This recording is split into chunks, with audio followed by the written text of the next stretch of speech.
Gempa bumi ini disebabkan oleh aktivitas sesar aktif pada zona sesar Palu Koro yang berarah barat laut tenggara.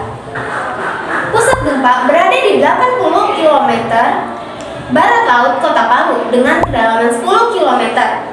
Guncangan gempa bumi dirasakan di Kabupaten Donggala, Kota Palu, Kabupaten Parigi Motong, Kabupaten Sigi, Kabupaten Poso, Kabupaten Toli-Toli, Kabupaten Pasangkayu, bahkan hingga Kota Samarinda, Balikpapan, dan Makassar. Menurut Jakarta Post, 4.340 orang tewas, sedangkan korban luka-luka ada 632 orang, 500 orang hilang, dan 16.732 penduduk mengungsi. Menurut Kompas.com, pemerintah bersama TNI, Polri, dan lembaga terkait melakukan penanganan gempa dan tsunami Palu Donggala dengan mengutamakan 6 penanganan prioritas. 6 prioritas itu adalah yang pertama, melanjutkan evakuasi, pencarian, dan penyelamatan korban. Yang kedua, pemakaman jenazah. Yang ketiga, percepatan pemulihan jaringan listrik. Yang keempat, percepatan pengadaan bahan bakar minyak, terutama genset rumah sakit dan operator seluler. Yang kelima, distribusi logistik dan makanan untuk pengungsi. Yang terakhir yaitu percepatan jaringan komunikasi.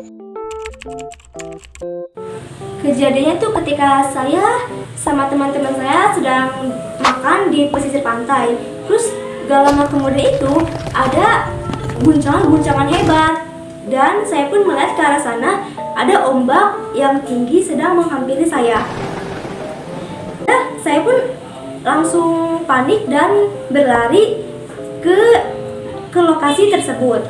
Baru saja sampai di parkiran, itu ombak sudah menimpa ke saya. Setelah itu saya pun terbawa ombak dan nyangkut di pohon yang besar, pohon rindang.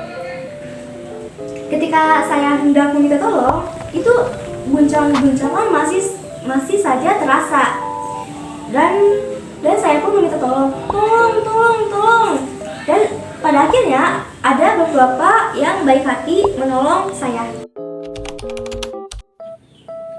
Pada hari Senin tanggal 21 November tahun 2022 telah terjadi gempa di Cianjur dengan kekuatan 5,6 skala Richter. Gempa ini bisa dirasakan hingga Bandung, DKI Jakarta, Tangerang, Rangkas Bitung, dan sekitarnya. Pada konferensi pers yang ada di Jakarta pada tanggal 2 Desember 2022, Dwi Korita menjelaskan ada 4 faktor yang menyebabkan kerusakan parah di Cianjur. Faktor pertama adalah kedalaman pusat gempa yang dangkal, yaitu hanya ada di kedalaman 10 km. Dan yang kedua adalah lokasi pemukiman yang berada di tanah lunak atau tanah lepas. Dan yang ketiga adalah bangunan ada banyak di tepi lereng, sehingga meningkatkan intensitas kerusakan dan keguncangan. Yang faktor terakhir adalah banyaknya bangunan yang tidak memenuhi standar aman gempa. Sampai saat ini, ada banyak korban jiwa, yaitu sekitar 310 orang, 20 orang hilang, 1.000 orang cedera non fatal, 20 orang hilang, dan 58.000 orang mengungsi. Belum terjadi gempa, saya sedang asik berkumpul bersama teman-teman. Saat itu cuaca di Cianjur cerah, panas tapi masih terasa adem juga cukup indah daripada hari sebelumnya. Meski terasa cerah, saya merasakan 2 kali gempa kecil sebelum terjadi puncak gempa. Pohon dan tiang listrik bergetar. Saya dan teman-teman saya pun panik dan kita langsung lari ke lapangan. Yang kita rasa aman buat terlindung dari gempa. Saya dan teman-teman juga sangat merasa panik, namun harus tenang. Setelah selesai gempa, ada ketua RT dan bapak kepala desa yang mengevakuasi warga yang ada di lapangan untuk mengungsi di balai desa. Badan Meteorologi, Klimatologi, dan Geofisika menyatakan gempa berkekuatan magnitudo 6,4 yang mengguncangkan Kabupaten Garut, Jawa Barat pada Sabtu 3 Desember pukul 16.49 waktu Indonesia Barat disebabkan aktivitas lempeng Indo-Australia.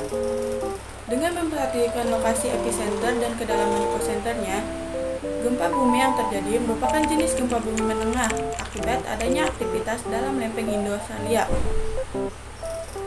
Hasil analisis mekanisme sumber menunjukkan bahwa gempa memiliki mekanisme pergerakan geser atau strikel slip.